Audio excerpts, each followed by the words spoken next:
সড়কে আলুবাহী গাড়ির দীর্ঘ সারি। রমজান মাসেও কেউ একদিন কেউ বা 5 দিন পর্যন্ত অপেক্ষা করছেন আলু হিমাগারে রাখার জন্য, অথচ মিলছে না সিরিয়াল।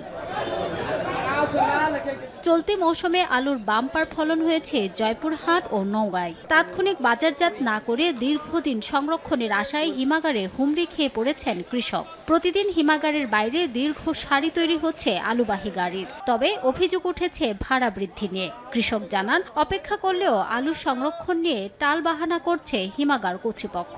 এতে বেড়েছে ভোগান্তি। 5 দিন হলো আসা ভাই, এই রোডতি পড়ে আছি, এখনো স্টোরের ভিতরে ঢুকতে পারিনি। সিওরি খাওয়া দাওয়া আলু নিয়ে আসছি, এখনো মনে করেন যে এই রাস্তায় জামে পড়ে আছে। ঘন্টার পর ঘন্টা দিনের পর দিন বসে আছি, কোনো গাড়ি আনলোডের খবর নাই।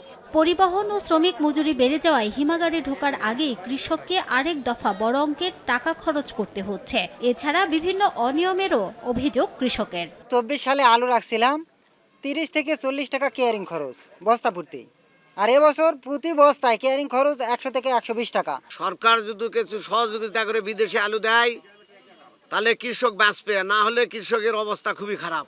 তবে হিমাগার কর্তৃপক্ষ বলছে, তাদের ধারণ ক্ষমতার অনেক বেশি আলু মজুদের জন্য জমা হয়েছে। পাশাপাশি রয়েছে শ্রমিক সংকটও।